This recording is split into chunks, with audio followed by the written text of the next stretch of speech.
brutality that's more visible, I guess, these days. So we were kind of challenged with bringing that narrative back to our own cities and really understanding and digging up the root causes, like I said, of police brutality and some of the other things that affect the Black community. And so we were just wanting to be conscious of the things that lead up to cases of murdering unarmed youth and or adults.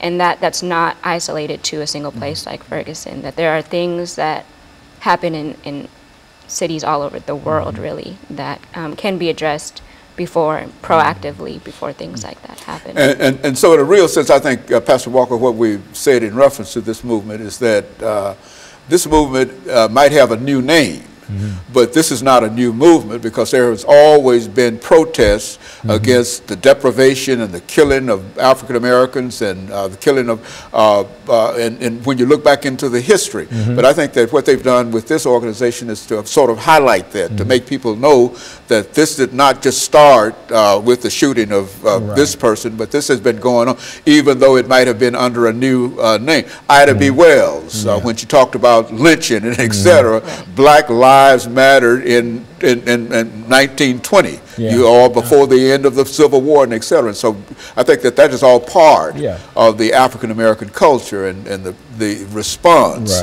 to African Americans in this society. Is that what we're saying? Yeah, because kind of, like you said, it's been in existence for forever.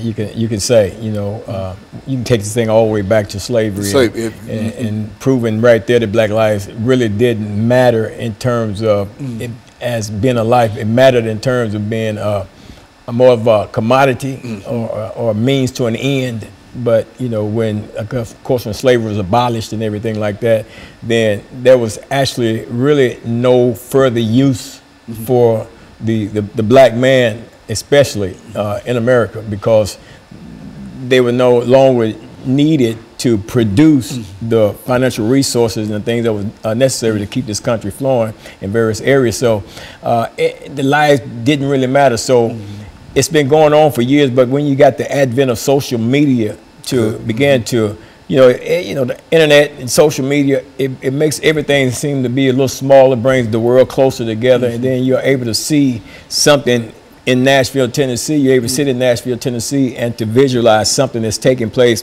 in Chicago and Miami and other places and all around the world as far as that goes. But, you know, so you come up now, it's like, okay, all of these things are happening, especially to the African-American male, and it's happening to such a degree as like their lives has no meaning. It doesn't matter. You know, you can go out and you can assault, you can kill an African-American male and just walk away from it. Police cover it up, court systems cover it up, everybody's sweeping it under the rug. You know, and it's like it doesn't matter. Then, you know, groups are coming together and they're stepping out in terms of marching and protesting, and then a little while later, you know, that fades away, and then until something else comes up, and then, you know, we're out there on the forefront again. But I think when you talk about a movement, it's something that's ongoing and stuff like that, and it's continuously getting its strength because of it's continuously being fed negative situations that keeps this Black Lives Matter movement moving forward, you know, and addressing these issues. Because I mean, the African American male is really struggling out here, you know, to be significant, you know, in spite of, you know, many of the accomplishments, you know, that we've made as a people. You know, it's still yet situations that go on. There's a system that is by systemic design to keep the African American male in a place where he don't rise to an area or a level where he actually begins to understand and know who he is, and then begin to function in who he is. You know, our history has been hid from us, and when we talk about that, Dr. Haney, you know, you've been a historian yourself, you know the miseducation, not only of the Black male, but the miseducation of the white male, the white female, in regards to the Black male, you know, because if it's hidden from one, it's hidden from all, you know, and therefore people are living lives and without a knowledge of self. And then when people don't have a knowledge of self and other people don't have a true knowledge of who we are, then it's easier for our lives not to matter. And so we're talking about how the sanctity of life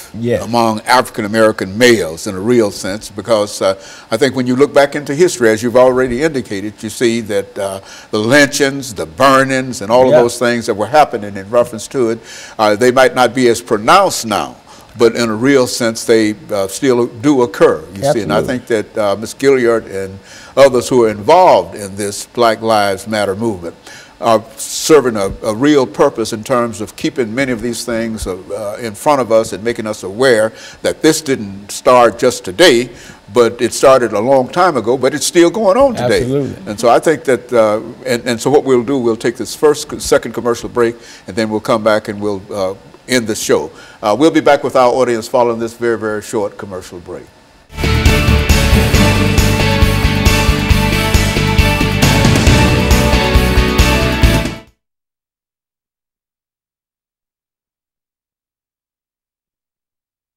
That's what you do. Put a little passion in it. Ain't nobody say about what you say. Just put some passion in it. Yes, you fill up the slot, can't you? Yeah, just fill up some time. You know, especially now, you know, in terms of you being an African American female, and your advocacy when it comes to Black Lives Matter is really focused mainly on the male, because that's where the attention has been drawn.